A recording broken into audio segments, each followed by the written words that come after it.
You're listening to The Scrimmage with Daniel Hargrove and Justin Domashevitz.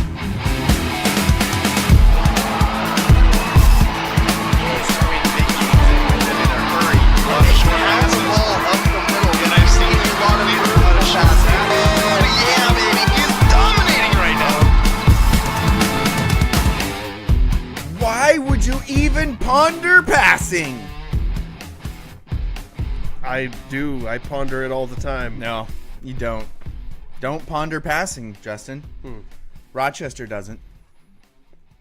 And they win football games. You know what? Atlanta, the Falcons today, say that.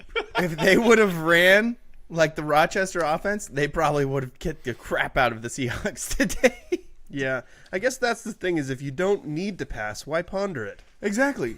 Don't ponder it. Just turn around and hand it to Adrian Peterson / Ethan Rodriguez. Yeah, I guess so. I think some Monte fans might be a little sad today if they're listening to the show. Probably. But there's actually lots of good Monte stuff that's not football related. Oh, that's a good point. So there's a lot of good things going on in Monte sports. That seems unusual.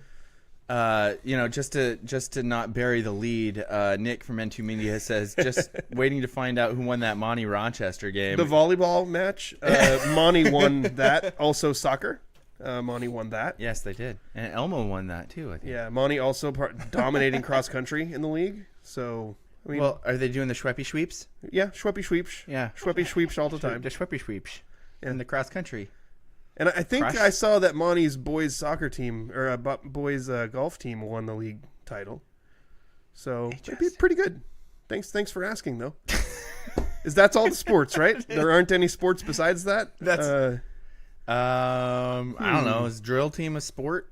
Elma's winning that. Yeah, Elma's drill team is awesome. and massive. Yeah. It's like 40 kids on that drill team. Yeah, so I think that's going to do it for the show today. Yep, then so, we can just wrap thanks it for- up. That's all we need. Thanks for joining us. He's Justin Domashevitz. Andrew Gross is our producer, and I've been Daniel. No, I am Daniel Hargrove, and You have been, you are, and you will be listening. Daniel Hargrove. Oh, am I? Are you sure? I don't know. Very bold. I don't know. I could be a lizard person. You wouldn't know, would you? I don't think know. that- How does that work? Discernment. Would my eyes like blink the other way every now and then? Is that I mean, that's like what one of the happened in things? Men in Black. Only here for football. All right. Well, then we better cut the crap Okay. and get things going with the local sports roundup. Thank you, Nick. Pacific County teams provided a bright spot in what was a rough week of football for our local squads. PL Willapa Valley won its fourth straight game on Friday, crushing Forks 34-6 in PL. Senior running back Cody Strozik led a potent Titans rushing attack with 85 yards and 1 touchdown on 9 carries. Nate Fluke completed 12 of his 22 passes for 143 yards and 3 scores. 2 to Cody Mikan and 1 to Blaine King. King led the team in receiving with 6 catches for 78 yards while also rushing for 41 yards. Lucas Lusk rushed for 57 yards and a TD for PWV. The Titans control their own destiny in the league standings. They will host Napavine on Friday and will wrap up their season against Adna. If PW wins, if P blah blah blah There you go. blah blah blah blah. Get it? If PWV wins both games, they will be the 2B Central West League champions. Raymond South Bend snapped a 5-game losing streak with a 42-12 non-league win against East Jefferson on Friday. Ravens quarterback Chris Quintana rushed for 138 yards and 3 touchdowns on 15 carries, and Isaac Schluter added 117 yards and 2 scores on 13 carries. Nolan Miller scored RSB's other touchdown on a blocked punt return. The Ravens are 2-5 on the season and will jump back into league action on Friday against those Spork Spartans. This can't be right. This says Montesano lost to Rochester. Is that what happened? Okay. Inciting panic texts and phone calls everywhere. Since it says it, I'll just do the Ron Burgundy thing and read what's on the teleprompter. Montesano lost to Rochester 16-12 in the 1A Evergreen League's likely championship game on Friday. In a bizarre contest with heavy rain and wind, the Warriors controlled the ball with long grinding drives, and the Bulldogs struggled to get their offense going. Tarek Gunter scored both of Monty's touchdowns. What? The first he did. on a 6-yard run set up by a 47-yard run by Zach Timmons. Tillmans. And the second Timons? on the opening kickoff of the third quarter. To the 40, the 20, the 30. Math is hard. There's a lot of wind in your defense. At the time, the kick return touchdown gave the Bulldogs a 12-8 lead, but Rochester responded by controlling the ball for 11 minutes with a 19-play touchdown drive. Dude. Things won't get any easier for Monte this week. They will host Nooksack Valley on Friday. We're going to spend some time after this roundup talking about that Monte-Rochester game because, Daniel, we were there. Yes, we were. Aberdeen hosted the best team in 2A on Friday, and the Bobcats fell to Tumwater 55-0. Micah Schroeder led Aberdeen with 64 rushing yards. Oof. That was on like 25 carries. Dude, I hate Tumwater so much. The Bobcats will face Black Hills on a Friday for the third place in the Evergreen 2A League and a spot in a pigtail crossover type thingy versus the Greater St. Helens 5 seed. It's not really a playoff game. Yeah. It's like a play-in to a playoff game. By the way, thank you to Nick for Nick Sisson of N2 Media for giving us the clarification on that. That's where I got that information. Appreciate the help. Absolutely. Despite the positive juju from Daniel picking them, Hoquiam lost to Tenino on Friday, 36-7. Joey Bozich passed for 143 yards in the contest, 80 of them on 4 completions to Kingston Case. The Grizzlies will be back in action on Friday when they host Elma. Speaking of Elma, the Eagles lost a non-league road game on Friday against Balake Hills, 23-14. Traden Carter scored both of Elma's touchdowns in the second half, one on a 92-yard return of a blocked field goal, and another on a 23-yard pass from Isaac McGaffey where Carter went up and wait, what's the new term for it? Bean-topped. Bean-topped. Still don't understand Or it. I'm wrong. It's one of those. I don't get it. I think kids might be like playing a trick on us or something. McGaffey passed for 152 yards in the contest, and Colt Landstrom led the Eagles in receiving with 8 catches for 66 yards. I'm not seeing the right name in there, so I'm going to stop talking about Elma.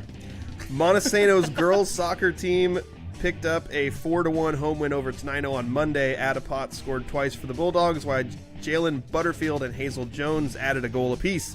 Monte remained unbeaten atop the league with a 6-0 home win, or 6-0 win at Hoquiam on Thursday. Butterfield and Jones each scored twice, while Potts and Macy Sanchez each scored once. The Bulldogs finished the week strong by winning a non-leaguer at Annie Wright in Tacoma on Saturday, 2-0. Freshman Olivia Reinvan scored her first varsity goal in the win. What? That's a Reinvan in Monte? Yeah, we've got Ryan Vans and Monte. That's not supposed to happen. Yeah. Playing without 100 goal scorer Betta Valentine, Elma won 2-0 at Rochester on Tuesday. Rochester? Rochester. Okay. Miley Seaberg scored. The Seabergs. Thought we were done with Seabergs. How many more Seabergs? Scored 1 goal and assisted on the other. The Eagles were back in action on Thursday and won at Tenino 3-1. Tenino couldn't handle it. To improve to 5-1 in league play, Mia Monroe scored twice for Elma, once assisted by Valerie Echeverria and once by Miley Seaberg. Amaya Lewis capped the scoring in the 66th minute off of a free kick. Hoquiam picked up its third girls soccer win of the season last Saturday at Ilwaco 4-0. Isa Fry, Addison Matthews, Leslie Sanchez Ortiz, and Emily Broadhead each found the net for the Grizzlies. Montesano's volleyball team remained undefeated in league play with a couple of wins this week. On Tuesday, they beat Schleimo in straight sets. Senior setter Carissa Otterstetter, love that phrase, racked up 22 assists, 10 digs, 6 kills, and a block, while going 20 for 20 at the service line with 2 aces. On Thursday, the Bulldogs took down Hoquiam in straight sets to virtually lock up the league title. Kayla Hatton had 18 digs and 11 blocks, and Otterstetter racked up 27 assists and 10 digs. Liv Robinson had 21 digs, and Kylie Wisdom added 11 kills for Monte. On the Hoquiam side, Aaliyah Kennedy had 12 kills. Elma's volleyball team won in 4 sets at Rochester on Tuesday after splitting the first 2 sets each ending 25-23. The Eagles dominated the last two sets, winning each by a score of 25-14. Allie Warren led Elma with 27 digs, and Haley Manners dished out 24 assists. Hayden Bogar recorded a team-high 11 kills, and Janessa Sackrider right behind her with 10. The Eagles lost 3-0 at Tenino on Thursday. Ocasta's volleyball team remained unbeaten in league play with a straight set win over Wishkah Valley on Tuesday. Veronica Gruber went 100% from the service line with 4 aces. Ava Tucker had 12 assists, and Anna Davis recorded 7 kills. The Wildcats topped Willapa Valley 3-1 on Thursday to improve to 10-0 in league. Noelle Kuzdi, we'll go with that, was perfect in service with 8 aces while also racking up 24 digs. Davis led Ocasta with 17 kills, and Jalissa Schlegel chipped in 9 kills. Davis also recorded 10 digs and 3 solo blocks. Montesano's golf team won the league title on Wednesday in Tumwater. Aiden Sauer shot an 83 to lead the Bulldogs, followed by Colton Grubb's 88, Caden Grubb's 92, and Rufus Krasowski's 95 for a team score of 358. 1 stroke better than Elma. The Eagles were led by Robbie Allen's score of 86. Trey Yeager shot an 89 for Elma, followed by TJ Dunlap at 90 and Brody Palmer at 94. Noah Taylor led Hoquiam with a score of 108. Aberdeen's boys won a 3-team league cross-country meet, there we go, in Tumwater on Wednesday. Henry Nelson placed first with a 5K time of 16 minutes 33 seconds and change, and his teammate Cecil Gamalius took second at 16 minutes 52 seconds and change. Toby Nelson placed ninth with a personal best time of 18 minutes and 16 seconds, 1 spot ahead of fellow Bobcat Ezekiel Olsen, who PR'd at 18:21. Montesano's Schweppe sisters continued. Attaboy. Rewind. Montesano's Schweppe sisters continued their cross-country dominance with another first and second place finish on Thursday at the Gorge in Quincy. The meet included runners from 30 different schools from Washington, Oregon, and Idaho. Sophomore Haley Schweppe took first with a time of 19 minutes and 8 seconds, and her senior sister Samantha, a lot of alliteration there, yes, placed second at 19:50. Monty sophomore Zoe Ray placed 7th, and the Bulldogs took 3rd as a team. And on the boys' side, Benny Anderson finished 3rd with a time of 17:28, and Monty finished 5th as a team. There you go. Aberdeen won 10 of 12 events to defeat Shelton 139-144 on Wednesday at the Grace Harbor YMCA. The Bobcats were led by senior Miha Hood. I think we get... Crap. Is it Maya? Maya Hood? That's what it this is. This is Aberdeen Maya girls Hood. swim and dive, by the way. I didn't put that in there. My This bad, is yes. yeah. I know, we found out the pronunciation and I butchered it. My bad. Who won 2 individual races, the 100 butterfly and the 100 backstroke, and swam on 2 winning relay teams. Other individual winners for Aberdeen were Willow Valentine in the 200 freestyle, Gabby Arona in the 200 individual medley, Ashley Grote in the 1-meter dive, Isabella Melville in the 500 freestyle, and Wendy Neal in the 100 breaststroke. This will conclude a very robust edition of the Local Sports Roundup. I'm confused. Why? Nick's confusing me. He wants to know what's the best hamburger helper. Yeah, and then he said Andrew only, Daniel. Oh, so I mean, I don't know. I assume he's asking you only. He doesn't want me to answer it. Why is he asking me? I haven't had hamburger helper in so long. I don't remember any of the flavors. It's mostly just hamburger helper flavor, isn't it? I don't know. I used to add like 4 times as much noodles. I feel like Yeah. it's a joke and we haven't got the punchline. Yeah, I'm worried about it. Yeah, me too. Is it going to be like a real zinger? Maybe he's just throwing in random questions because that's what Francis does. Usually when someone says hamburger about our show, I think Daniel's wearing a shirt with the buttons unbuttoned. Because you tend to do that, but you got kind of a V-neck going on today, but there's no... It's not that deep of a You're V. not Hasselhoffing it. No. I mean, I could take off my shirt if you wanted me to. I think I'm Rather you good. didn't. My family genes compels me to it. You know what? Yeah, do it. you referring to the time that your senator father took his shirt off on the stage at church on a Sunday? Yes, I was. The time? And did push-ups. Did he do it more than I'm once? certain that's happened more than once. I only remember once, but maybe I blocked it out Once was another at a time. wedding, Wait, he did it at a wedding? didn't he? I don't Maybe I'm know. making things up. There was something at a church service. I remember I remember the upstairs in church the service booth, one. and it was like I must a have blocked Father's it. Father's Day, Day, and he was yeah. bringing guys up to do push-ups or something. And your dad did push-ups and then took his shirt off and swung it around in the air over his head. I thought Am I he pulled remembering that move right? Another time also, but I could be wrong. Is that right? I'm sure he'll correct me if I'm wrong. Am I remembering it wrong? Or are you just feeling correctly. embarrassed? I don't remember him swinging it over his head like it was Magic Mike or something. Maybe that's one of those things that, like, when I tell that story, I tell it that way, Might so have it's had your just eyes become real closed, to me. Daniel. You might have had your eyes closed. That's a good point. Actually, 100%, Andrew. As soon as it happened, I closed my eyes and bent over and put my hands in my face in my hands. So you're right. He could have started doing jumping jacks for all I know. What's more embarrassing That's thing to funny. happen in church service? Your dad take his shirt off on the stage, Yeah. or your brother Huh? crush up an Altoid and snort it and then just scream in the middle of service. In the back row? Yeah. Yeah, that was pretty intense. Basically, don't invite Hargroves to your church, is what I'm saying.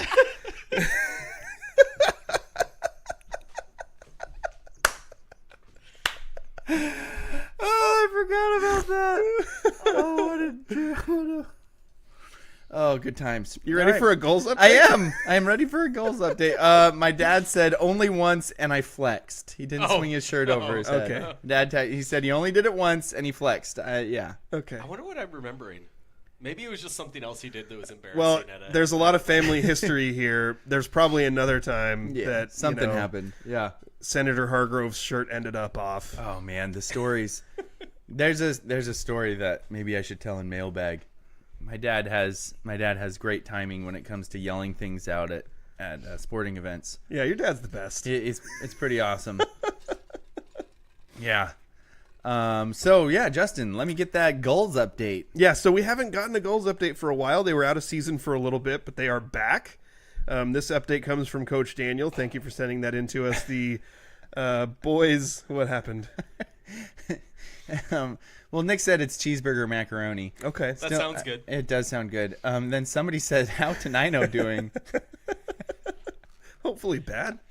And then Wyatt says, "What about that Rochester Monte game? We'll get to it more." Yeah, we're as soon as the goals update is Yes. over, we'll jump into the Monty Rochester game.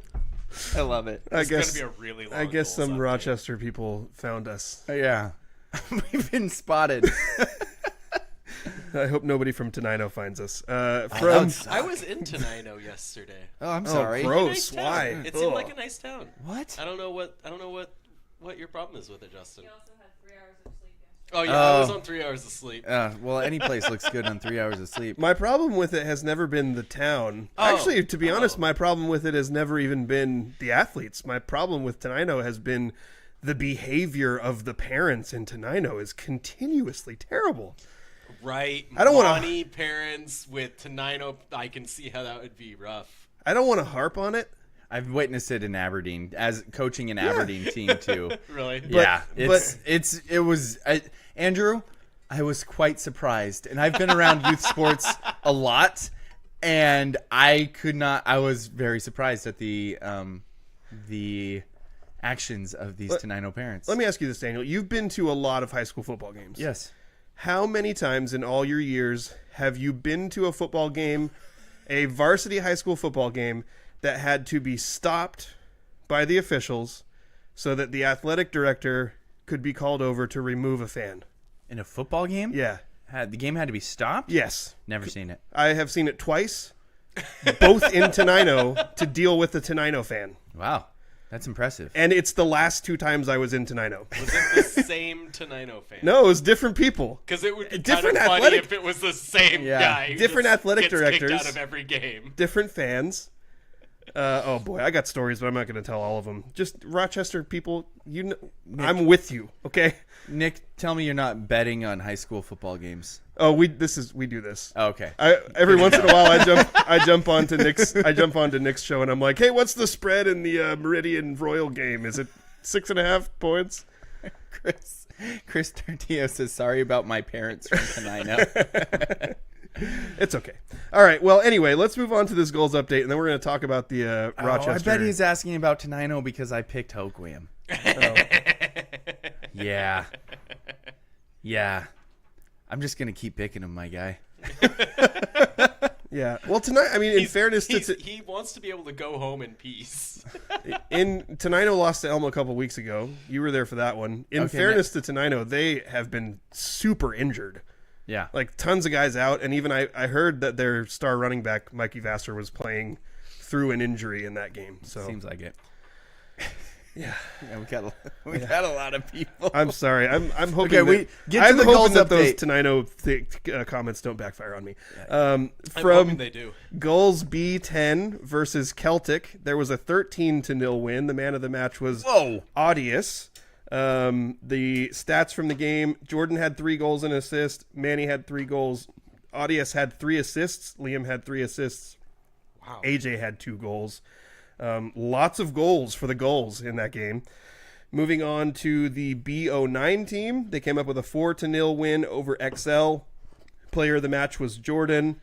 Goals were by Trevin, Jordan twice, and Israel, and assists were by Carlos twice, and 1 for Reyes and 1 for Jordan.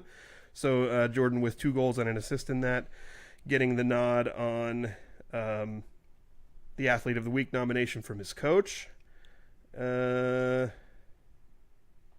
B09 stayed undefeated at home this season, going 4 wins and 1 draw, conceding only 1 goal and scoring 11 in that time. In the B10, let's see. Oh, I think I missed something. Oh, B14 won an away game 3-0. This is the 4th game in a row undefeated after winning 1 match in their first 4. So they're 3rd in points on their league table. B09 have now kept clean sheets in their last 4 home games and kept 3 clean sheets in their last 3 games.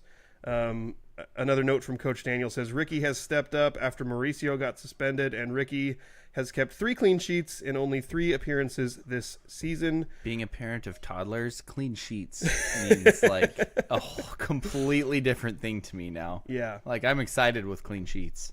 Yeah, so Jordan with a hat trick and an assist for B10, and then also scoring 2 goals and an assist for B09. So really good showing this weekend for Jordan, getting the Athlete of the Week nomination from Coach Daniel. So that's going to do it for this week's goals update. And I think we could skip over the Monte Rochester football talk. Contraire, my friend.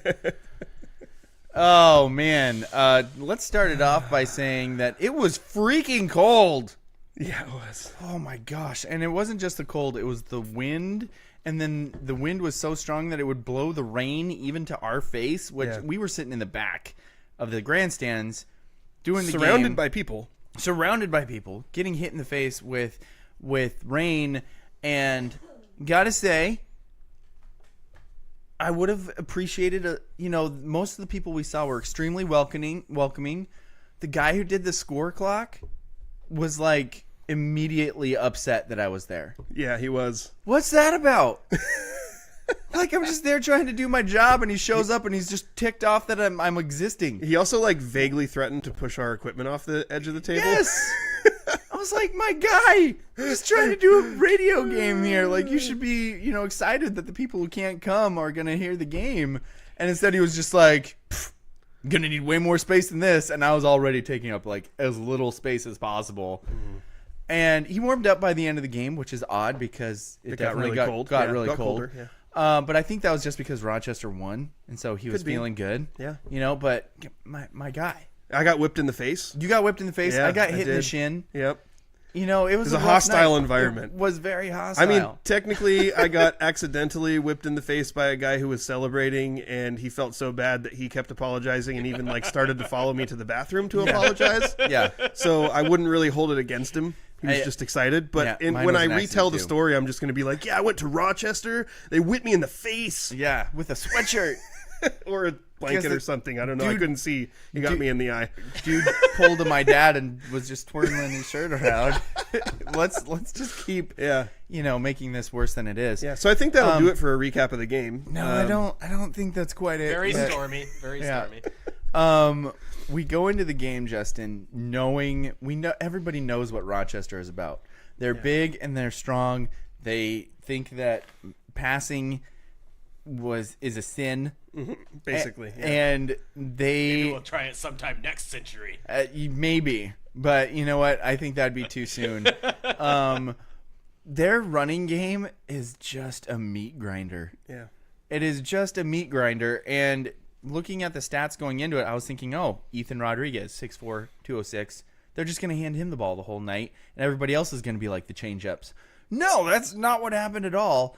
Xander Peterman carried the ball. What did I have him for? 25 times? 25 times for 94 yards. I think the official stats had him for like 104 Okay, or something. so he was roughly 25 carries for 100-plus yards. Right, and that makes sense. Like, to be honest, I'm not great at keeping stats. While Well, also I'm your calling the hands were game. shaking. Oh gosh, like this. And then we kept talking about it. We're like, I mean, every time Ethan touches the ball, he goes for like 8 yards. I think I want to say I looked at his stats going into the game. I think he's averaging 9 yards a carry this year.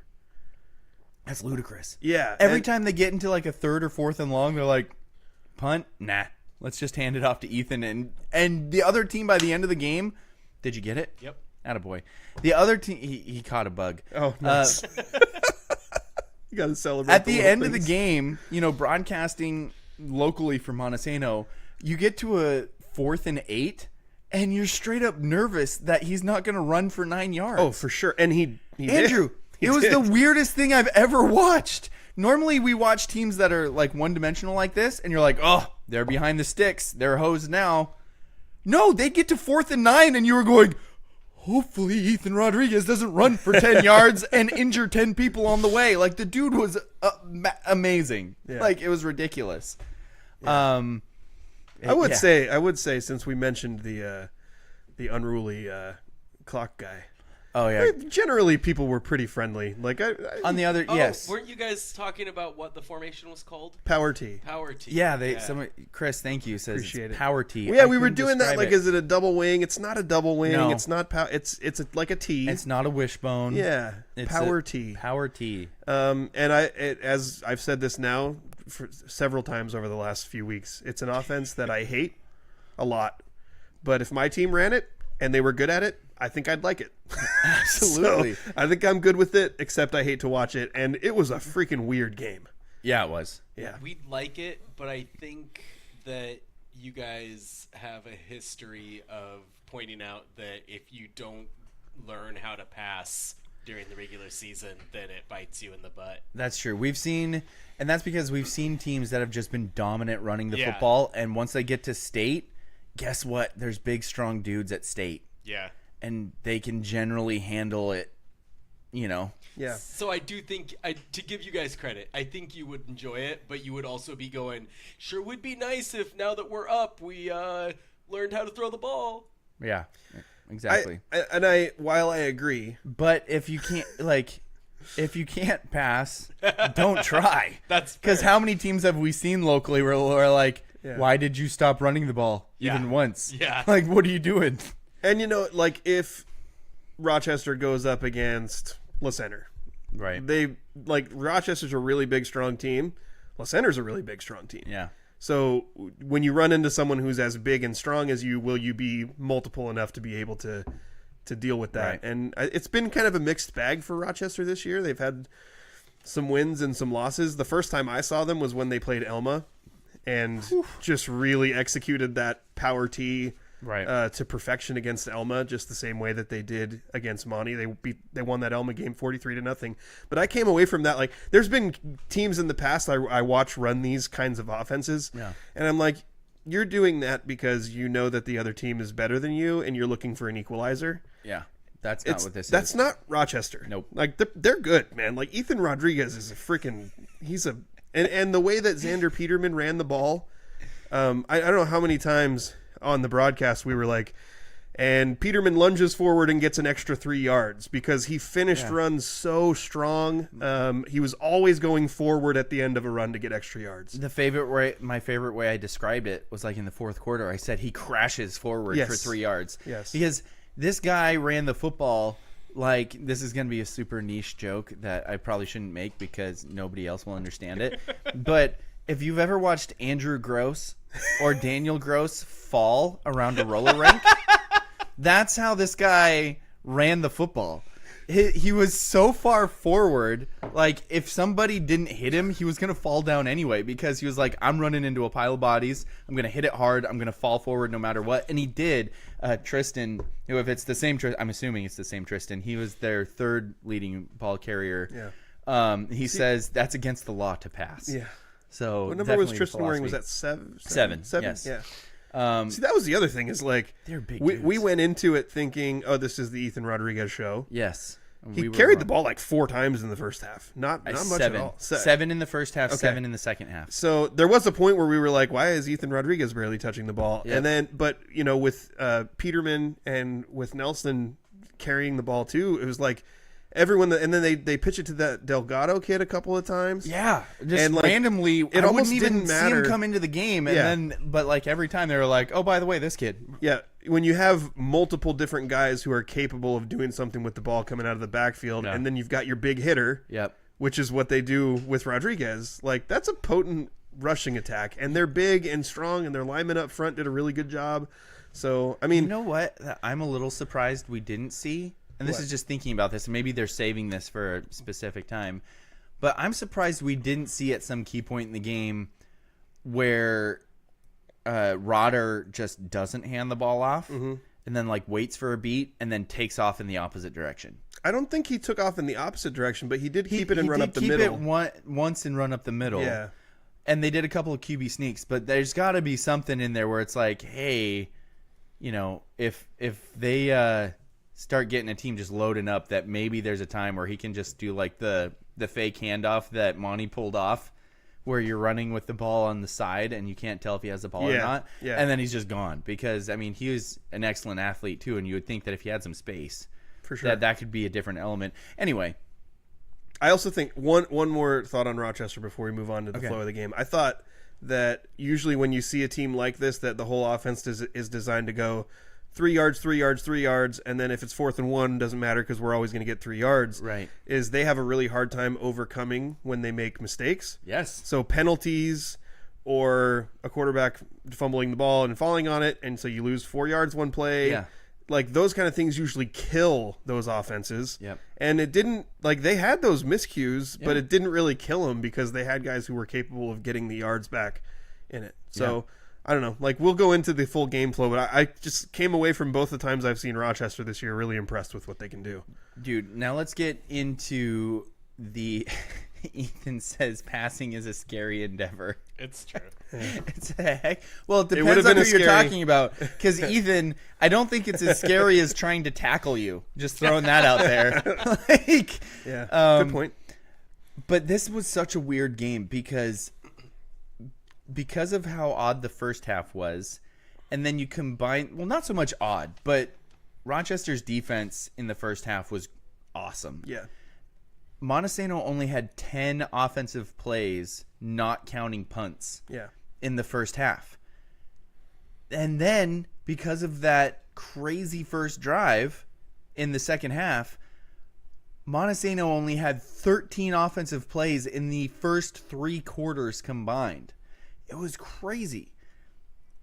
And now the score at that point was still only, I mean, it's only 16-12 because Montesano, while they only had that many, they did have 2 touchdowns because of the kick return and the long run by Timmons. But it was just such a weird game. Like, freaking Rochester had 19 plays on that one drive alone? Yeah, it was a 19-play drive. Yeah. It took up 11 minutes. 11 minutes, 19 plays, and Monte had 23 plays total. How do you get into any kind of offensive rhythm at all when you have 23 plays in a whole game. Yeah. Normally I want to get my best player 23 touches in a game, but your entire offense only had 23 plays. I was texting with a friend of mine who used to be an offensive coordinator in a varsity high school team, and he said that's an offensive coordinator's nightmare. Yeah, because usually, he was saying basically I would take a 15-play 75-yard drive over a 75-yard touchdown any day, because you spend those plays kind of poking at the other defense and trying to figure out where the weaknesses are, and you use plays to set up other plays, and it was all like they couldn't throw. And I'm not even going to put that on Tyson Perry, Monty's quarterback, because every time the ball came out of his hand, it was like, not only was it wet, but because of the wind, it was like floppy and fluttery. Yep. So yeah, it just, I think it makes it so hard to get anything going offensively when you have so few plays, because you haven't had a chance to, number one, test anything out, and number two, use plays to set up other plays. Absolutely. It was a weird game. It was a fun game, though, because it was close. I don't get to call very many close games, Justin. There's not too many regular season. I didn't think it was fun. Well, that's because you're a Monty guy. Monty guy. And I got whipped in the face. And it was so cold. Gosh, it was so cold. Yeah, I run hot, and I don't get cold very often, and I had 2 layers of sleeves on, and I was cold. I went back to my car and got a big sweater to put over my legs like a 75-year-old woman watching a football game. Yeah, I don't think men should do that. Hey, you know what? That's fine. Hey. You do you, buddy. Hey, my guy. As the broadcaster, I don't get to get up and walk around and move, and I couldn't even stand up where I was. Yeah. I had to sit in one place. Yeah. Like, when people are like, oh, why are you that cold? I'm like, I don't get to move. Mm-hmm.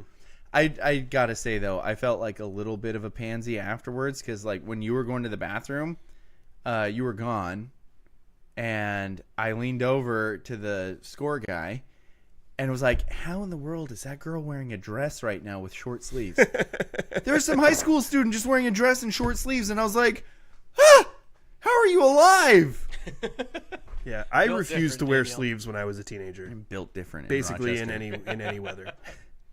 That's true. Yeah. You were just purely North Carolina jersey and shorts. It was cutoffs and shorts all the time. Yep.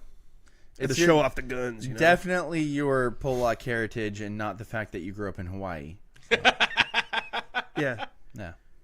It's weird, actually. You think I should have been colder. Yeah. It's very odd. Is there anything else we need to get to for Monty? I mean, do we want to talk about the positive things for Monty? We talked a lot about Rochester in this game. I think... But they're just, I mean... I didn't really even care about keeping tallying up their stats at the end of the game. Well, there really aren't. Because there really wasn't any. Yeah. There was no offensive stats. I assume that Marcus Hale had like 16 tackles. Yeah, we don't get those, though. But we don't get the tackles. Yeah.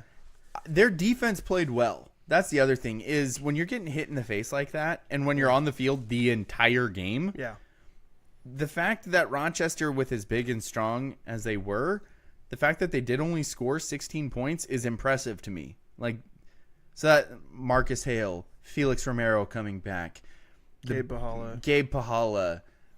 We saw. Well, there was Lucas Delgado and Ben Booz out there together at times. That was what we were calling the beef. The beef, yes. A couple of 300-pounders. And then is it number 64? Caton?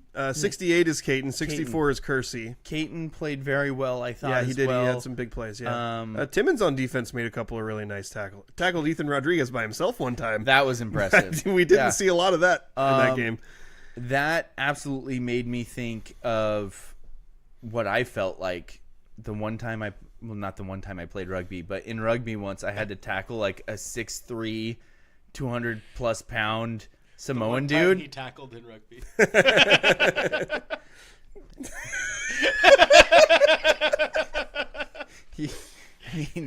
You're not. I wouldn't even call it a tackle, Andrew. I grabbed onto his tree trunk of a thigh and held on for dear life. That's how it's done, Daniel. But Timmons did that and then actually got him to the ground by himself. I would do that and wait for somebody else to come over and finish it off. Yeah. So I mean, there were some good things to look at defensively, grit-wise, for this Montesano team. But on a night like that, it just wasn't going to be. Well, that was exactly Rochester it. Like, pounded, and a bunch of other factors really limited Monte's opportunity to get into a flow offensively. Yeah, because it was rainy everywhere. So like all games, like pretty much across the whole western side of the state, were playing in a wet condition. But it wasn't 35-mile-an-hour winds other places. Right. And I thought the wind was a way bigger factor than the rain. So I guess if you're looking like big picture for Monte, it's twofold. Like in one way, there's no reason to panic because you got that team in the exact condition that was most conducive for them to beat you. Like you just couldn't Monte just couldn't pass the ball. Right. And there could be an element of scheme and players there, but I think it had much more to do with the weather factors, and they're unlikely to have that same weather factor often the rest of the year. So, yeah, it was the perfect scenario for Rochester to beat Monte. And now I'm seeing computer rankings coming out. This loss really didn't hurt Monte in the computer rankings. They're still top 10 in RPI. They're still like 9 in the state in the Evans ranking because their schedule's been so tough. So the downside is, with 2 games left, Monte plays Nooksack and Elma. They'll be a big underdog against Nooksack. They'll be a big favorite against Elma. If that plays out, they're going to be 5-4 if they win one, lose one. Right. And they won't be league champs because assuming Rochester can finish the deal against, they think they still have to play Hoquiam. By the way, I think I accidentally said that they won the league title on the broadcast. Yeah. I'm going to chalk that up to I was super cold and forgot to say virtually. Yeah. Well, they have the inside. Like they control their own destiny, and they've beaten the only other team that was undefeated in league. Exactly. So they still have work to do, but they should be able to win those games if they perform the way they're capable of. So that means Monte will finish the season, in theory, if it plays out the way it's expected to, 5-4, not league champions. Yep. So would they, and of course they still have to handle their business against Elma, but what would that do to the seeding? Because now we're going into this big 24-team seeding. It means that instead of being the league champ and very highly likely getting a home game, in that what would have been the old crossover round that's now the opening round of state, they're probably going to end up on the road. Yeah. Because they'll be second in league and they'll barely have a winning record. The computer rankings will favor them highly. So if you're looking at them compared to other 6-3, 5-4 teams, they'll be seeded highly. Yeah. But this game actually has it shouldn't make them panic because it's understandable that they lost, but it actually could have a big effect on how things end up in the postseason. While we did talk a lot of the extenuous factors in this, Rochester's defense did play really well. Yeah. Chris says, hey, let's talk about that Rochester defense. They absolutely did play really well. We're not taking anything away from them either. And then, my guy Deshaun checking in, 8th grade Hoquiam boys coach. Dude, that 8th grade Hoquiam team is freaking good, man. They kicked the crap out of Monte last week. I caught the 4th quarter of that game. My son was running the scoreboard. If he made any mistakes, don't blame me. But I was there in the 4th quarter, and they've got a running back who wears number 1. Holy crap, man! Like their whole team's good. Like they're obviously really good. That kid is incredible. Hopefully that's just the start of the resurgence. They've got pretty good numbers. It's got to be. I think they had like 25 kids suited up. Nice in one grade, somewhere in that range. Right? Because right now, Hoquiam's struggling to get people. Yeah, absolutely. I mean, they have really low, I think 31 or 33 in their varsity football program. Yeah.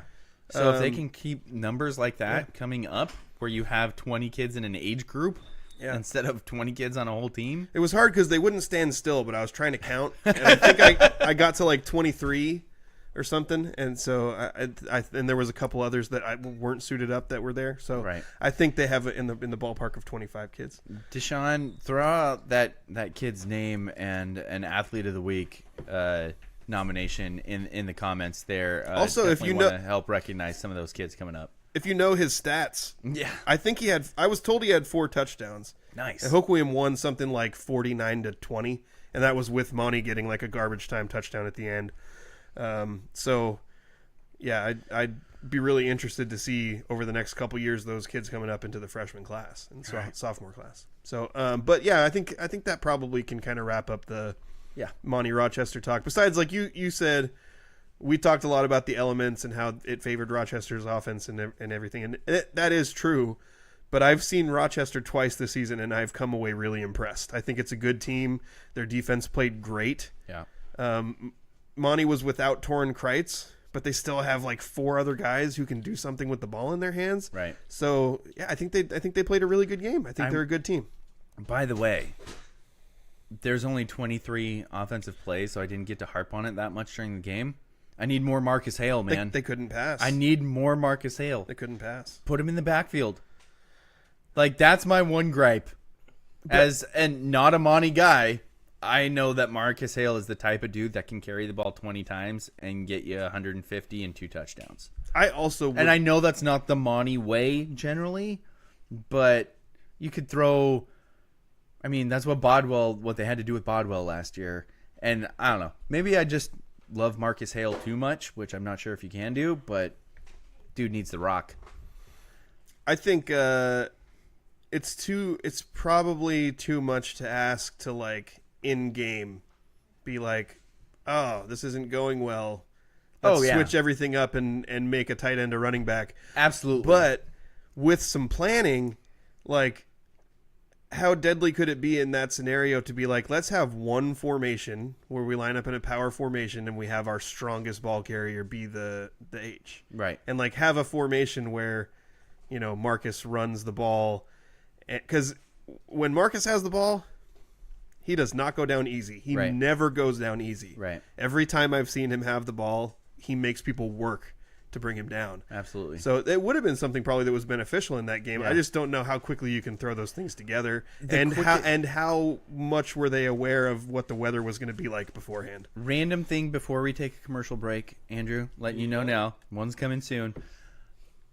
The quickest I've seen something like that change is the Sam Winter injury. Remember that? Yeah. When Sam was such a huge part of their team, and it happened in the first quarter, I think. The entire second quarter, they just put somebody like the next guy into his spot. I remember. Yeah. And they were in a playoff game against a really good Deer Park team. And so just the next dude into that spot wasn't good enough. And then at halftime, they were like, wait a second, who's our next biggest explosive athlete? And they're like, oh, that's Isaiah Pierce. Was it Isaiah or Isaac? I can't remember which one it was. But they decided, like, oh, wait, even though the depth chart isn't quite like this is the next dude. And they shuffled it. And all of a sudden, the second half, it was like, oh, this is that Monty team that we know. And, yeah, Pierce is only a sophomore or a junior. Or I can't remember what it was. I think he was a sophomore then. Yeah, but he was like the closest next elite athlete that they're like, oh, this is what we should have been doing. And so they did figure it out. So it's possible to do it in game, but it's not easy. It's not easy. And especially you need more than 23 plays. Yeah. To figure and also it out. it's not a guy that's in his first year trying to learn your program already. Right. So, all right, we're going to take a commercial break. but I think we can all agree we need more Hale. More Hale. Yeah. Absolutely. We're going to take a break, come back, name our athlete of the week, our Spivey Athlete of the week. I'm sorry, Rochester. We don't usually name people from Thurston County our Athlete of the week. No, So we stick with local kids. as much as we were Otherwise, impressed- there'd be some good candidates from that game. Yeah. That Peterman man. We're going to take a break and be back. Do you have a legal situation and need someone on your side? Let the law office of Jeffrey A. Domashevitz be your advocate. If you've been the victim of medical malpractice, suffered a personal injury, or need representation with real estate law, small business law, or estate planning, let Jeff Domashevitz put his 29 years of experience to work for you. Call Jeff Domashevitz today at 360-612-3991 or visit domashevitzlaw.com. That's DAMASIEWICZLAW.com.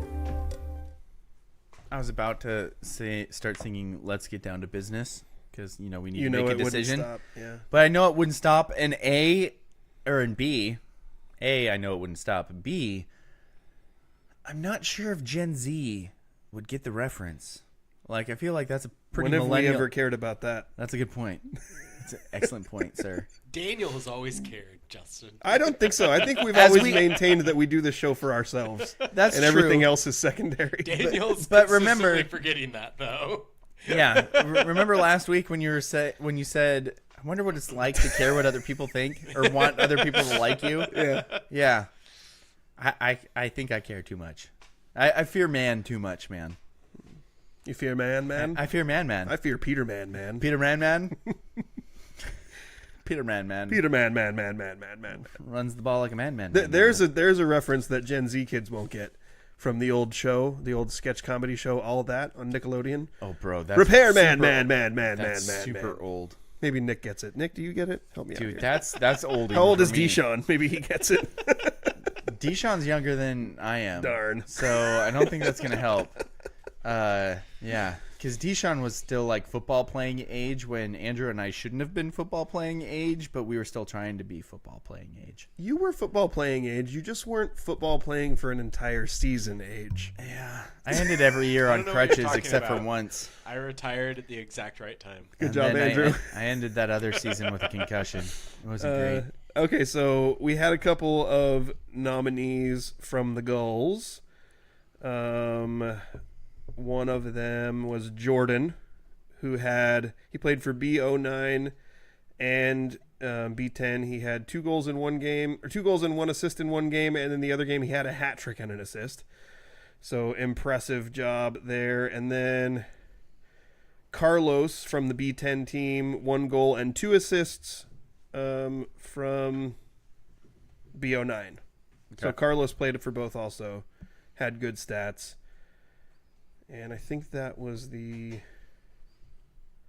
Oh, we had the other one, the man of the match from the B10 team, Audius, Dope who had name, 3 by the way. assists. How do you spell that? Audias? Audius? Dude, that's kind of awesome. Audius? I don't know what it is, but I'm I probably like it. saying it wrong. That's the way you're pronouncing it. It sounds vaguely Greek, It does, but which I dig. yeah, that's what I was thinking. Like, It's like audio, but with an S at the end and a U instead of an O. and a U instead of an O, so it's AUDIUS. Getting a scam. phone No, call right Audius, an A instead of an O. Sorry, I misspoke. Audius. now. Audius. I'm looking up that name because I want to know name meaning. It sounds like Oh, the name is... Wait a minute. Moses? Is What? that the Moses? Is that the Moses from wiffle ball and softball? What do you mean is Moses from what are you talking about? Look at the Deshaun comment. oh, Moses DeShazer. it's gotta be I kind of got beef with that kid. because he is better than you. He stole one of my hits in a church league Dude, softball that game. makes so much sense if that is Moses. Moses is a freaking stud, and we've watched that kid play sport. Well, I've watched that kid play sports since he was like 5 years old. I didn't know he was a Grizzly. I'm glad he's still a Grizzly. I knew that he played Hoquiam T-ball in Little League with my nephew. So Moses at the wiffle ball Moses World is a Series was stud. just jacking home runs left and right. And then he played in a church league softball game against us, and I did get him back because he smoked a line drive up the middle, and I ran over and caught it from right center field. Yes. But I had this like really, this kind of, I was just trying to hit the spot, like loop it over the infield and get a base hit. And I hit one that I was like, that's perfect. I hit it right where I wanted to. And he sprinted in and got like a shoestring grab where like 99% of people fall over when they catch it. And he just stayed on his feet. Let's put it this way. I keep forgetting he's not in high school yet because Yeah. he's that good of an athlete. Deshaun says he doesn't have the stats off the top of his head, but he had a 65-yard touchdown run. Yeah. That kid's a stud. Yeah, that doesn't surprise me one bit. I'm a little ashamed that I didn't figure that out before. Is it bad that when I hear Moses, I feel a little hostile about it because of that softball play? Like I'm a grown man who's holding a grudge against an 8th grader for catching a softball. I would say yes, it's bad, but it's not surprising. Okay. Yeah, it's pretty on brand. Okay. It's on brand. So let's throw Moses in the list of nominees for Athlete of the Week because he was awesome. Yes. And he's a great athlete. I think if we're looking at there's a couple of teams that have like from Monte that are kind of on the edge of clinching league titles, and they have some really good players there. Senior setter Carissa Otterstetter and Kayla Hatton, both players who have come up in our Athlete of the Week nominee conversations in the past. It's tricky with Monte soccer because they tend to really spread out the goals, but across 2 wins, Ada Potts, Jalen Butterfield, and Hazel Jones all scored 3 goals across those 2 games. So they could all be in consideration as well. And then, of course, you always have the Schweppy Sweeps. I was gonna bring him up if you didn't. Yeah. Because this is one of those big time meets, and the Schweppy Sweep at a meet with runners from 30 different schools from Washington, Oregon, and Idaho, and they took first and second. Yeah. That's pretty dope. The one thing I was curious about that I didn't see was I didn't know how many actual runners were in their race. Like how many boys, how many girls. It just said in the article that Daily World, by the way, if you don't subscribe to the Daily World, go there because a lot of the information that we use. Hey, you're leaning away from the mic to pet the dog. I wasn't petting the dog. I was saving something on the floor from the dog. Sure. A lot of the information that we use comes from there. About 75 to 80% of the stats that we use regularly come from the Daily World. So we have a subscription. Support local news and go subscribe to the Daily World. Yep. Yeah, it just said that's how many different schools the runners came from. But I didn't know how many runners were in it. I could have gone to athletic.net and looked, but I didn't. In my defense, I didn't. So, but in your defense, you did compile the entire local sports roundup. We also have the Monte golfer who took districts. League, I think. Yeah, league title. When did league happen? Aiden Sauer. That was Wednesday. Okay. Did we have one in districts already? Did districts happen already? Well, my dad just texted Monte golfer took districts. So did that happen this weekend? Maybe. It wasn't in the news yet that I saw. Well, let me just do a quick check because if he took league and districts, it was Aiden Sauer who won the league title with shooting an 83. Okay, I'll see if I can look that up. And do you have anybody else that you want to toss in there? Boy, it is tough. I think the one that really stood out to me, which I already mentioned this person, but if we haven't had a volleyball player yet be athlete of the week, we had an honorable mention for Kayla Hatton one week, but in this match, senior setter Carissa Otterstetter had 22 assists, 10 digs, 6 kills, and a block, and also went 20 for 20 in service with 2 aces. So she kind of did a little bit of everything, and also she's been great all year. So I think that's a big one for me. What did Chase say? Kathleen, Francis says. I know, ignore Francis. But Kathleen Higgins took second place at the Doug Newland Memorial Washington State Disc Golf Championships. She was the defending champ and lost to her friend Lori by 3 strokes. Well, is it strokes in disc golf? Wouldn't it be tosses? Yeah, I feel like Francis would know. Andrew, disc golf doesn't know how to be its own sport. Disc golf. That's why it's still called golf. Disc golf thinks and it's because golf. they use strokes, because it's not exactly real. But Francis, as much as I appreciate that Kathleen is not you, because she's married to you, second place isn't good enough. No, he says no relation. Yeah. Also, sorry, bud. The thing is, though, obviously Francis is Francis. That's true. But Tiggy's pretty cool. So he had to have gotten that from somewhere. So it definitely came from his mother. Good point. Deshaun throws in KJ McCoy as the quarterback linebacker for Hoquiam. He's mentioned him before. I think last year as a 7th grader as a nomination. Chase says, I think Montesano Volleyball has already won league 6-0 with a sweep over Hoquiam, and they are the only other team that has less than 3 losses. So, yeah, it makes sense. Francis says strokes. Yeah, but that doesn't make sense because a stroke is because you're swinging a golf club and hitting a stroke. Frisbee golf people I guess if you think a throw is a stroke, Frolfers think that Frisbee golf is golf and golf is ball golf.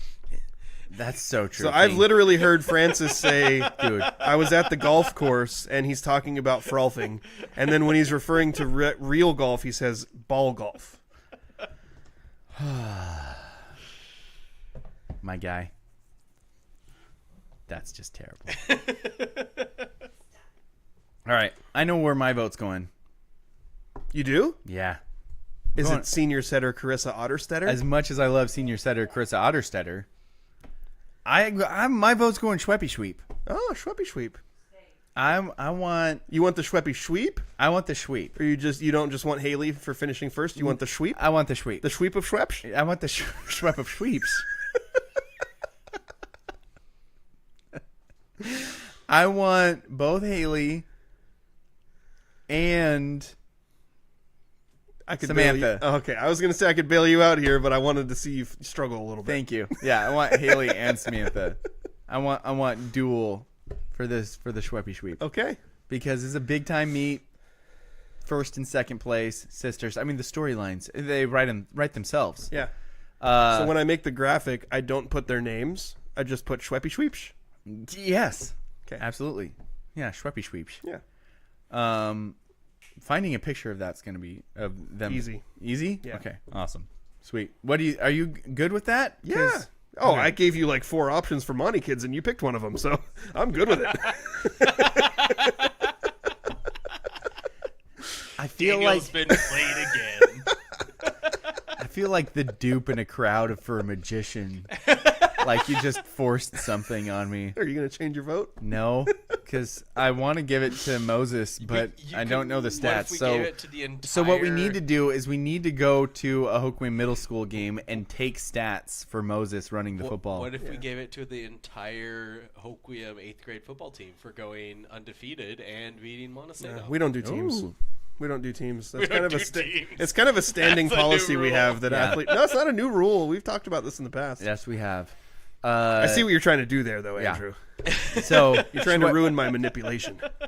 Haley and Samantha Schweppy, you are our Spivey. Gosh, so many S's. Spivey Schweppy, Schweep, Spivey. Athlete of the Week. Thank you again to the Spivey Realty Group, our sponsor of our Athlete of the Week. And again, Haley and Samantha Schweppy, you are Athletes of the Week. And congratulations. Keep winning. Otherwise, this is the peak of your entire lives. I think Haley's been Athlete of the Week before. Yeah, she has. Yeah. So she's plateauing. And she's a sophomore. So she's got lots That's- more She's opportunities. She's continuing to peak. That's Daniel. silly. Yeah. Yeah. It is silly. Yeah, she's real good. Deshaun says, let's see, his 6th grade youth football team went 5-0, Oh, I and said to end 8. the season, I meant 6. beat Monte 39-6. Let's see, That's and he who I said, meant to. That's who I meant to nominate. Yeah. My bad. he said the Monte volleyball team is crazy good. Yeah, lots of good stuff there. Chase says it's honestly sad that volleyball is the only team Hoquiam can really compete in right now, and then Monty takes it away from them because of how good they are. Gosh dang it, Chase. Dude, you're an Elma guy. Stop throwing strays out there. Let's take a commercial break. Chase This is and I are dumb. friends today. I don't like this at all. Spivey Realty Group's goal is to make buying, selling, investing, and renting real estate in Grace Harbor simple. They believe in 100% transparency and unparalleled communication with local expertise, tech-enhanced, and top-notch service for their friends, neighbors, and community. Their goal is simple: get a group of strong-willed, hard-working people together who want to make a difference in Grace Harbor and to use real estate as the means of achieving that. Voted Grace Harbor's best real estate company. Find them on Facebook or visit graceharborrealestate.com. Spivey Realty Group, elevating small town real estate. Welcome back to the Scrimmage. Thank you for listening or watching or however you are consuming this show. I'm Justin Damashevitz, Daniel Hargrove here with me, as well as trusty producer Andrew Gross. We are brought to you by Spivey Realty Group and the law office of Jeffrey A. Damashevitz. We had a comment from Deshaun saying, hey, if you want to keep stats for Moses, Bush on Tuesday at Olympic Stadium. Did you hear that, Daniel? What? Hoquiam 8th grade back in action against Bush on Tuesday at Olympic Stadium. So if you want to go there and keep stats on Moses. Who the heck is Bush?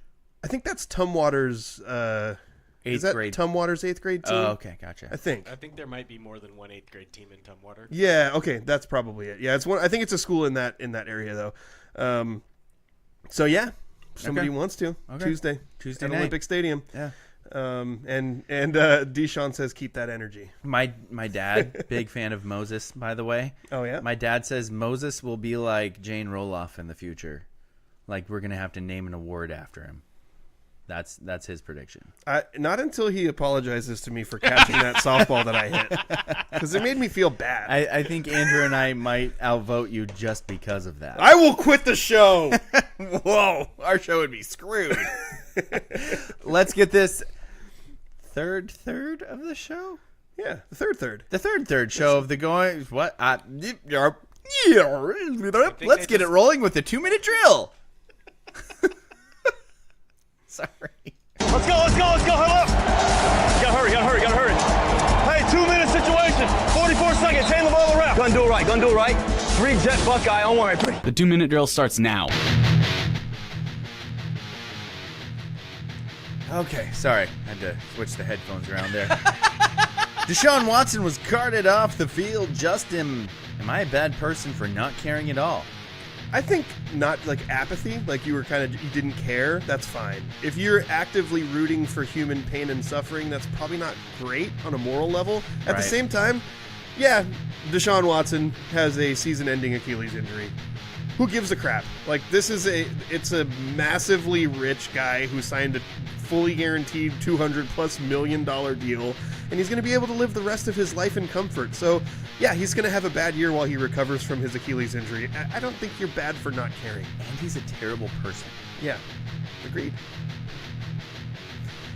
Despite improving to 6-1 on the season with a convincing 42-10 victory over Hawaii on Saturday, the Washington State Cougars didn't crack the AP Top 25.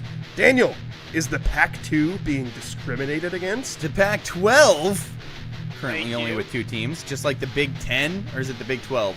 Both of those divisions don't have 10 or 12 teams in it, so don't start calling it the Pac-2 just because the amount of teams. Nobody cares about that anymore, apparently. We're just throwing teams randomly, willy-nilly everywhere, but you know what? Absolutely we're getting discriminated against. And it's the exact same discrimination that killed the league in the first place. The TV stations do not want the Pac-12 to be good.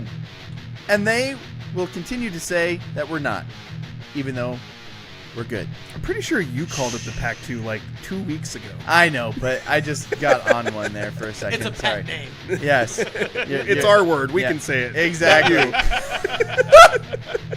My guy, you're going to get us shut down. In the second quarter, is this the right question? Yeah.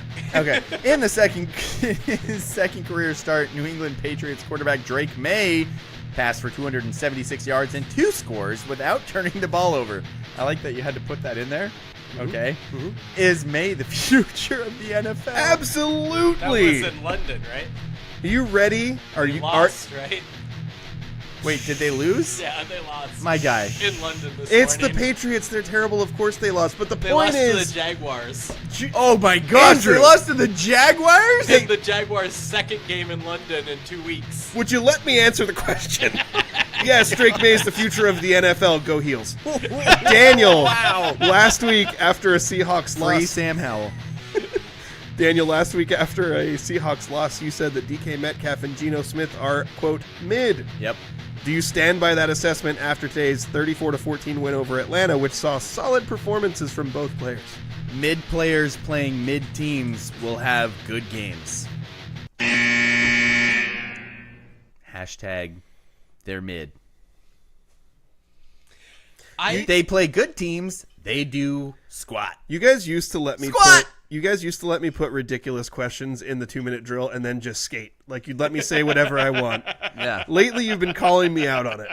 I don't like it. That one was I will quit the show. That one was a little too much. Let's see. Deshaun says yes. Bush is the Tumwater feeder, which I mean is the entire greater Olympia area is the Tumwater feeder. Yeah, isn't the it? Black Hills Junior High programs are also the Tumwater feeder. Yeah. Chase says we should not feel bad for Deshaun Cosby. Whoa. I'm with it. Who's there. getting us canceled? Yeah, that's a good point. Yeah. Oh, Patriots content on this podcast. We're terrible, and my starting quarterback is from UNC. You know what? Chase would be a Patriots fan. Hey, I'm a Patriots fan. Now, we have common ground. Gosh dang it. I hated the Patriots all those years, and now I don't have to anymore. Hey, I want Sam Howell to be the starting quarterback. Me too. I was hoping he'd get more than one play today. Also- When Gino got poked in the eye, I was really hoping it was going to take like a couple of plays before he was able to come back in, so maybe Sam could throw. But no, they just handed it off, and Gino came back in. I think Sam Howell should be the starting quarterback, and I also think that Mitchell Trubisky should get another shot. And I think they should bring back T.J. Yates to the NFL. And I think that Marquise Williams should also get a shot. Who the heck is Marquise Williams? He played in the old. You lost me XFL. on that one, bro. You went too deep. Deshaun Watson, I heard it said on some random podcast that I saw a video on Instagram where they said that Deshaun Watson, you know, the type of guy he is, as good as he is on the field, that's as good as he is off the field. Oh, And I was like, oh, Who said that? That's good. Some random podcast that I saw a video of. Get what I'm saying? okay. So Because he's garbage on the field and he's garbage off the field. it's so funny because like before people knew who he really was, He was a great guy. his Deshaun reputation Watson. was that. It Like, was oh, he's sterling. a great guy on the field. He's a great guy off the field. And now he's as Well, he was the he's trash both. He was those first few years for the Texans. He was awesome. Yeah. He was awesome and nobody knew. Yeah. And then he went all, as somebody else said in the comments, Bill Cosby. Just throwing that out there. Anyway, But is it Deshaun Watson or is it Deshaun Watson clone? Who knows? Is he a CIA or an FBI op? Are we in a simulation? Is any of this real? There is no spoon. Probably. Blue pill, red Definitely. pill. Which way are you going to go? You have to choose. I think it's time for your favorite part of the show. We just Serving questions up on a silver platter. What is where the going points on? are made up and the rules don't matter. Time for Stump Daniel. By the way, are we going to bring up the whole Elma situation? The Elma Sitch? I told you already that if you want to say it, you can say it, but I will not give any promotion. Dude, we to got a bunch of weird, random, like, hype type stuff, and then it turned out that what is happening is something that you and I both absolutely despise, so I'm not even sure if we can talk about it. I don't know if I can say his name without actively, like, throwing up.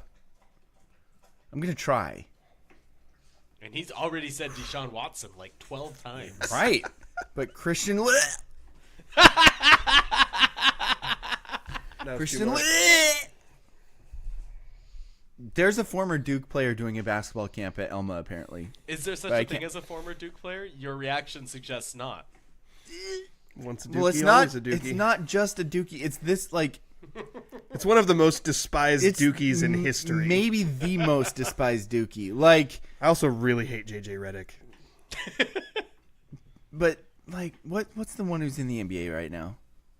Which one? Oh, there's so many. No, the tool bag, the biggest. He's like the most Dookie of. Filipowski? No. Because that's another one I hate. Yeah, but no. Who's Grayson, Grayson Allen? Allen. Yeah. that's a big one. Yeah, Like, Grayson Allen.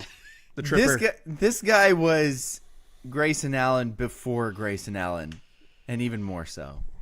Christian, sorry, he's the reason. You know what? He's the reason why I hate Duke, actually, because I was watching an ESPN Classic broadcast, and it was that game, and ever since then, I was like, can't do it, can't do it, can't do it. All right, Justin. Now, I'll let you get back to your favorite part of the show. Sorry. Stump Daniels brought to you by the law office of Jeffrey A. Domashevitz, no relation. What's the A stand for? Daniel, have you been following a college running back by the name of Ashton Genty? I have. Ever since he laid waste to the Cougars by himself. And then I started seeing stats where, like, Chase just said Grayson Allen is misunderstood. Sorry. Yeah, anybody That's the funniest thing I've ever seen. anybody who thinks he's a decent person, anyone who thinks he's a decent person has severely misunderstood him. And all common ground with Chase lost. Oh, Chase, that's How funny. about those Patriots, though, huh, Chase? Drake May. All right. Yes. All right. I'm ready for some Genty conversation. This dude's amazing.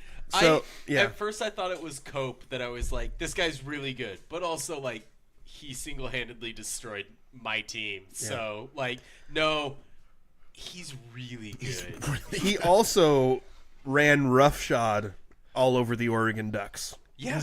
Is that what it's called? Roughshod? Roughshod. I always thought it was rough shot. No, shod. Like with rough shoes. Oh. Like he's stamping them in. That makes so much more sense. Wow. You learn something new every day. I knew the phrase, but I didn't know where it came from. So don't tell Andrew, but I just learned something too. I won't tell you. Okay.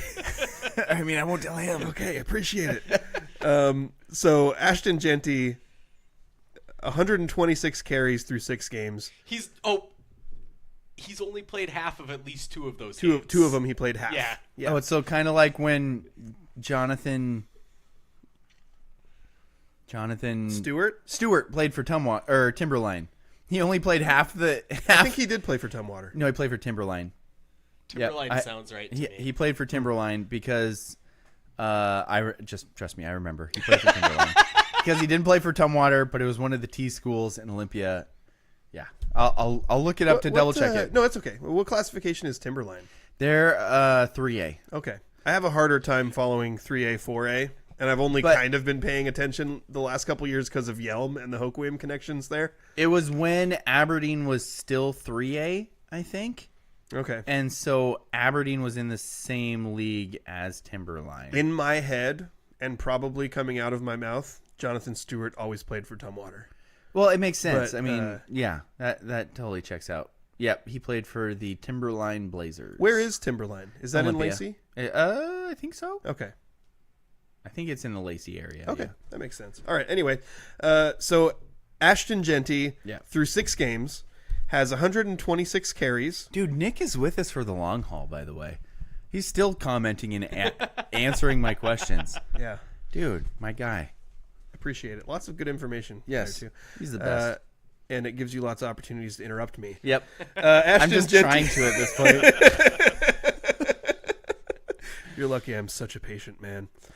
126 carries for 1,248 rushing yards, which is an average of 9.9 yards per carry. He also has 17 rushing touchdowns through 6 games. That's some Ethan Rodriguez numbers It right really there. is, yeah. And he has 9 catches for 39 yards and a touchdown also. So Daniel, that's not Ethan Rodriguez numbers. Well, they don't pass. So it's against the law. Ethan Rodriguez will finish the season with 0 catches for 0 yards and 0 receiving touchdowns. Yep. Yeah, but 0 drops also. True. It got me thinking as I was thinking about like the Heisman conversation, because I think most people have been kind of in the like, yeah, he's in there, but there's Travis Hunter. He plays both ways. Is Colorado going to be good enough to have a Heisman winner? Sorry. Our comments are just totally throwing me off. Okay. Chase says, I didn't say he was a decent person. I said he was misunderstood. He was perfect in Duke because we are always the villain, and he fit in great for us. He was dirty, though. He's not as bad in the NBA. And then Nick goes, who would you rather punch, Grayson Allen or Tyler Hansbrough? No sane person should want to punch Tyler Hansbrough. He's massive and 6'10", and his nickname was Psycho T. You should not want to punch Tyler Hansbrough. You should want to punch some pansy like Grayson Allen who trips people and looks like he went to Linden Christian. That's who you should want to punch. And if I was gonna try and poke you, but as soon as he threw Linden Christian into it, I was with you 100%, my guy. Oh, you know me too well. Yeah, I do. I was teetering, and then you said Linden Christian, and I was with you 100%. And I think Chase just admitted that Grayson Allen was a good fit for Duke because he played dirty. 100%. Which is the same reason why Kyle Filipowski was a great addition for Duke, because he was a dirty little pansy boy. The pansiest of all 7-footers I've ever seen in my life, Kyle Filipowski. Nick's saying Hansbrough was dirty too. I mean, when you're psycho, you do dirty stuff. Scrappy, not dirty. Okay. I'm starting to see a little bit of storytelling here. Sometimes elbows fly when you're in the midst of trying to grab rebounds and stuff, but the worst elbow that ever flew at Tyler Hansbrough's face from Gerald Henderson and bloodied him up in the middle of a game. I love how upset you're getting right now. It's great. We need to move on. You know, sometimes when you're psycho, You. It's not that you don't know enough. It's that you knew too much. In fact, the nickname Psycho T was not about his play on the court. It was because of his workout regimen. Like he was just insane. Yeah, sure. That's what. Yeah, so, sure. Anyway, also he jumped off of buildings into a swimming pool. Oh, well, that just sounds like fun. Trouble. I'm about that. There was a video from when he was in college where like 3 of the basketball players, like during the season, jumped off a building into a swimming pool, and it became this huge controversy. Also, like one of them did it, and then the other ones did it too, but only one of them was on video, so one of them got in trouble, and the other ones got away with it. Gotcha. Anyway. Yep. Okay. Daniel, I've been thinking about the Heisman conversation since we're around the midpoint of the season. Interruption. Sorry. Ashton Genty, who is the guy that I will be rooting for for the rest of the season. I think the rest of us as well. And to win the Heisman. Yep. Seems like one of the most cool, fun, likable dudes. Yep. Stands in the backfield like a Halloween villain. Dude, seriously. That's so awesome. So I wanted to see like how many running backs win this award. It's mostly a quarterback award. Every once in a while you get a wide receiver in there. Since 2000, only 3 running backs have won the Heisman Trophy. I will say, if he doesn't win, I won't necessarily be offended. If he's not a high invite, then I'll be offended. Like, he needs to be recognized. Oh, yeah. Absolutely. I think... Chase, by the way, I'm not going to read your comment right now because I've interrupted too much, but you make sense. No, he doesn't. I was looking back at who the running backs were that have won it. Right.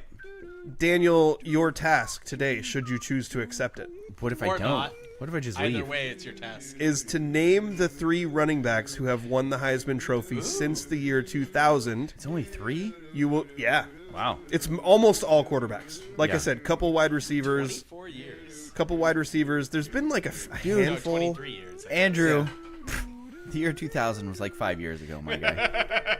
That like just happened. I remember it. I saw something on Facebook the other day that said like when millennials say 1980, they think that's 20 years ago. Oh, 100%. 100%. Yeah, that was like 20 years ago. So Daniel, very simple scoring system. Yeah. You get all 3 of them in 3 guesses. Beef zone. Beef zone. 2 of them, Coug zone. 1 of them, Husky zone. 0 of them, Beef zone. Duck zone. So Daniel, you have 3 guesses to name the 3 running backs who have won the Heisman Trophy since the year 2000. Reggie Bush. Reggie Bush in 2005 is correct. Most ridiculous player I've ever seen in college football. Derrick Henry. Derrick Henry in 2015 is correct. There is 1 more. You've already reached the Coug zone. Now you got to throw one. I knew I was waiting for him to say something like that. I didn't know how he was going to phrase it, but I knew it was coming. Oh, crap. I can picture his face. I can picture his stupid Alabama face. Wait. Isn't it an Alabama running back? Am I wrong here? No guesses or no hints. What's his freaking name? I can't think of it. I can't think of his name. So you're admitting that you're only good enough to be in the Coug zone? Yeah. Which, this year. Daniel couldn't come up with the name Mark Ingram. That's so his stupid face! he did, Yes! He did play for Alabama. Yes! You did pretty well there. Good job. But the main reason that I brought this up because I want to do... He's got kind of a punchable face, am I right? What did the I don't know other- why. Who did the other 2? Reggie Bush was USC. Derrick Henry was also Alabama. Alabama, So but two- I would never threaten to punch so him in the face. a running back winning from a non-super well-known, nationally recognized as a great team school would be.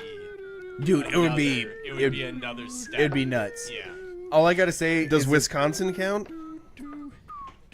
Because Ron Dane from Wisconsin in '99. I remember that. Not a powerhouse. He was really good, and they were really Wisconsin good. is on the border of that, but Yeah. they're definitely less than USC. USC or Alabama. Right. People think USC are good even when they're trash. What about like they have been Colorado? for the last decade. Yeah. Colorado? Colorado is trash. Yeah. Okay, so Rashawn Salam in 1994 was the running back. So that's So 30 the last years time. ago Yeah, was 30 the years ago was the Yeah. last one that we could kind of compare. 'Cause was besides Colorado even like what league was Colorado in I think they 94? were a Big 12? Were they province Big back 12? then. Big 10? Did you say they were a province? Wasn't Colorado in the Big 12? Dude, I don't know. Okay. Anyway, so I'll just go through some of the running backs because I think they're interesting. In 90, Ricky Williams was great. That was another good one. Yeah. Dude, did I send you that Ricky Williams video?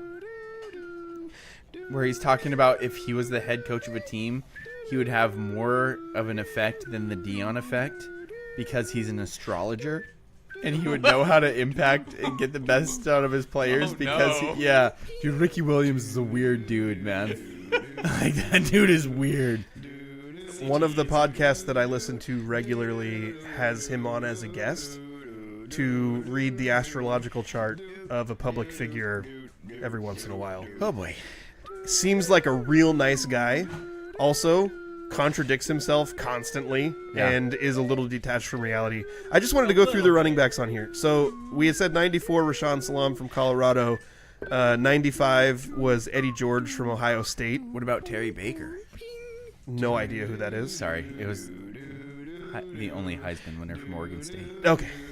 That would have been way... I only have back to 92. It was like 19-2. Ricky Williams in 98 and Ron Dane in 99. Ricky Williams played at Texas. He might have been a quarterback, too. Ron Dane at Wisconsin. Reggie Bush was in 2005, and then it's been like... So if you go backwards... my bad. He was a quarterback, but it was back when, quarterbacks were basically running backs. If you go backwards from First last pick year... in the 1963 NFL draft. He's also the first bust of the NFL. We did a I stump try Daniel not to about remember this. that sometimes. We did a stump Daniel about this at one point. You yeah. did. If you go backwards from last year, it's quarterback, wide receiver, quarterback, running back. That's Derrick Henry. Quarterback, running back. That's Mark Ingram. Quarterback, running back is Reggie Bush. Quarterback. When was the last time a defensive player? Was that?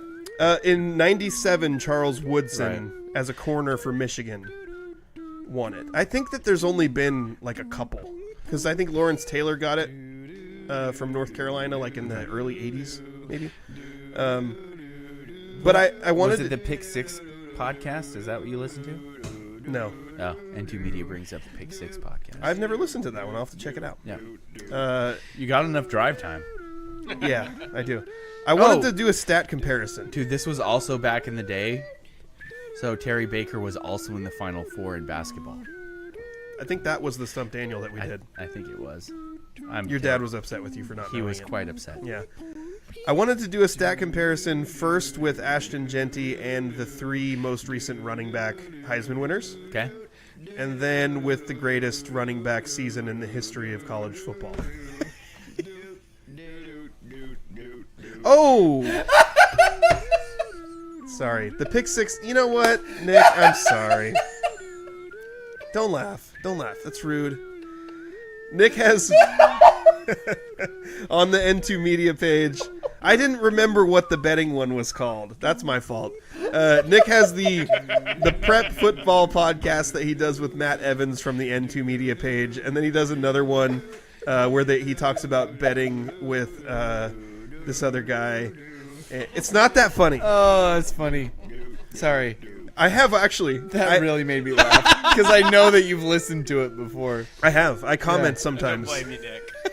They made fun of me because the week before North Carolina was playing James Madison. Yeah. I got on there and was commenting, hammer North Carolina on James Madison with a 20-plus point spread or whatever it was, and then North Carolina lost and let up 70 points to James Madison. Whoa. I think it was... Anyway. Yeah. So check out N2 Media. Yes. Because go to his socials and like N2 Media stuff. They do podcasts. They're really fun. Yeah. And super interactive. Appreciate that about their shows. I laughed so hard I just about cried. Sorry. You need to read these stats really quick. No. I need to take my time reading these stats. Sorry. My guy. So Ashton Genty through 6 games, 1,248 rushing yards, almost 10 yards a carry, 17 touchdowns, also a receiving touchdown. And I want to end in, Nick said that the plug was too late. Yeah. Sorry. He's right. My bad. I want to compare him to the last 3 Heisman winners from running backs and 2005 Reggie Bush, 13 games. So Genty has played less than half the games that Reggie Bush played. Had an 8.7 yards per carry, which is crazy in a season. Just nuts. 1,740 rushing yards. He also had 37 catches for 478 receiving yards. Combined rushing and receiving, 18 touchdowns. Genty already has 17. That's insane. And he's about 500 rushing yards behind Reggie Bush with 7 less games. And before you go, but who has he played was so? Bush playing half games? Well, I was gonna say, Andrew. At this point, at this point in the season, he probably was, because what some people might say is, but who has Genty played so far? Dude, every college football team plays freaking slappies the first 3 games of the year. So Bush was probably playing like nobody's. But the fact that Genty's racked up these totals is bonkers. Mark Ingram with a 6.1 yards per carry average, 1,658 yards, 17 touchdowns. Also caught 32 passes for 334 yards and 3 touchdowns, which means 20 total touchdowns, only 3 off from what Genty already has. Yep. And Ingram did have almost 2,000 total yards from scrimmage, and Reggie Bush had about 2,200. But they were doing this in 13 and 14 games. Genty's played 6. Yep. So he's not far off. Like, he could, if he keeps his pace, 2 or 3 more games, and he's going to pass these guys easily. Yeah. In these stats. Derrick Henry is an interesting one because he rushed for a crap ton of yards. Yep. 2,219. But he did it on 395 carries. Yeah. Which is still a 5.6 yards per carry average, which is crazy. Yep. But it's lower than all the other guys on this list. Derrick Henry scored 28 touchdowns, which is significantly more touchdowns than Reggie Bush and Mark Ingram had. So the comparison between these guys and Ashton Genty, I think, favors him a lot. I don't think that any of the Rochester people are still watching. Yeah. But Ethan Rodriguez standing in his team's huddle made me think of Derrick Henry standing in his college team huddle. Yeah. Like, he just looks different. Well, he's tall, Yeah. and big, and Massive. fast. Yep. Yes, all of those things. The other comparison that a lot of people are making is between Ashton Genty and the greatest college running back season in history, which is 1988 Barry Sanders. Yeah, thank you. For Oklahoma State, Barry OSU, Sanders, man. Orange and black. Wrong one, but yeah. the newer one that copied Oregon State. Right. Hundo P. Barry Sanders rushed for 2,628 yards, 7.6 yards per carry. The touchdown number was what really blew me away. Dude, if you haven't watched the Barry Sanders documentary yet, go watch it. What's it called? I'll look it up. It's called Barry Sanders Documentary. It's called Google. Google it. Barry Sanders rushed for 37 touchdowns.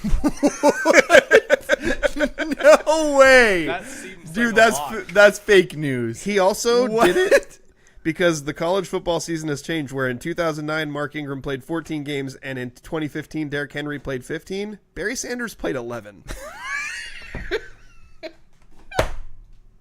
It's called Bye Bye Barry. That's the name of the documentary. That's stupid. I'm not done. Barry Sanders also returned kicks on that team. No. He returned a kick for a touchdown and a punt for a touchdown. So if you include those to his total, it was 39 total touchdowns for Barry Sanders in 1988. So even while I'm looking at what Ashton Genty has done, if he continues to rush for 200 yards and 3 touchdowns a game, Yeah, he could catch Barry Sanders, but it's going to be pretty freaking tough, man. good luck. And then also Genty has been like, he is rushing for 200 yards a game. Yeah. He scored 6 touchdowns in week 1. Yeah. So, like, there was that big boost right at the beginning. Yep. So he's been scoring more like 1, 2, or 3 for most of the rest of the season, except I think against Wazoo he scored 4. Andrew, if you want to block Francis, I'm good with it. Just throwing that out there. Yeah. Are we living in a world that Justin Fields is better than Russell Wilson? What's happening in the game right now? Yeah, what happened in the Steelers game? Nick just commented that we're living in a world where Justin Fields is better than Russell Wilson. And I don't like it. Let's But see. Steelers stats. Russell, 2 for 8? Oh, no. gross. 2 for 8 with 19 Dude, yards. I was watching highlights of the Seahawks game today after watching the game, and I had this feeling because there was a play in the first half where Geno just kind of threw the ball out of the back of the end zone as a throwaway. And remember, like, there was multiple times where it seemed like Russell Wilson was just throwing the ball away at the end of a play, and then all of a sudden Doug Baldwin or Tyler Lockett would catch it for a touchdown. On at least one occasion, he thought he was throwing the ball away. Well, in that case, still, remember when we had receivers like Doug Baldwin and prime Tyler Lockett who would just come out of nowhere and catch it? Thank you for deleting Francis's comments. I appreciate it. Oh, did we put him in timeout? Yeah. I gave him a 10-second time. I appreciate Nice. I'm sure he'll come back a better person.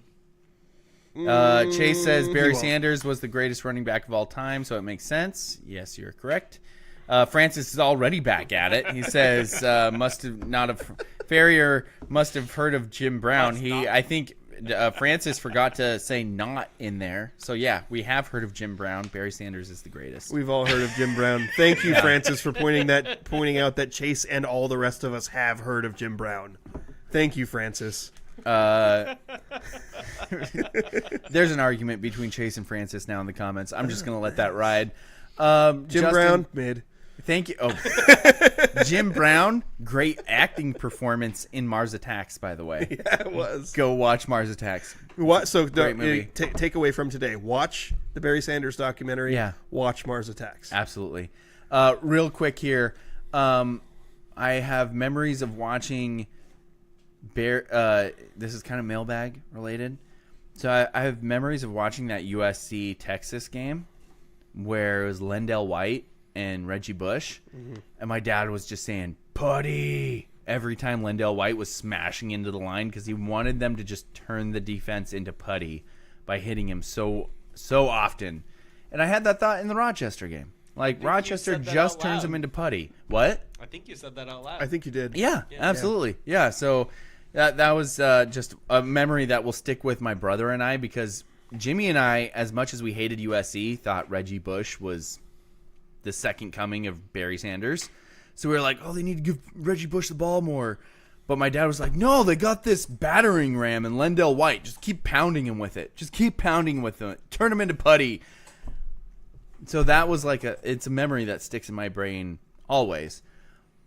But I'm not sure if I should get into this, but the mailbag thing that I was thinking of earlier. I'll always have a soft spot in my heart for Lendale White. He So- went to my Titans So and had a Thunder and Lightning with Chris Johnson. Right. Where Chris Lendale Johnson, White would turn him into putty. Yes. And then Chris Johnson rushed for 2,000 yards. Exactly. Absolutely.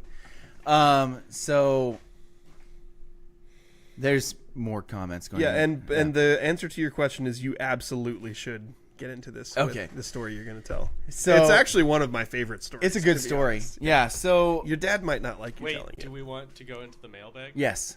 The mailbag. Yes, Send the us your mailbag. stuff. Send us your stuff in a mailbag. So yes, Justin Hates N2 media shirts are now on order.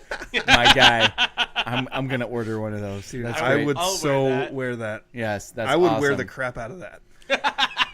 Just because it has his name on it. Yes. You could literally just put Justin's name on something and he will be. Wait, what if? super happy Okay, to wear you it. order Justin Hates N2 shirts, and I'll order Nick Hates the Scrimmage shirts, Dude, and we'll just swap them. the fact that Nick's been here for this entire show shows that he's like our most dedicated fan. I guess He Chase is doesn't. here He all the doesn't time like too. you.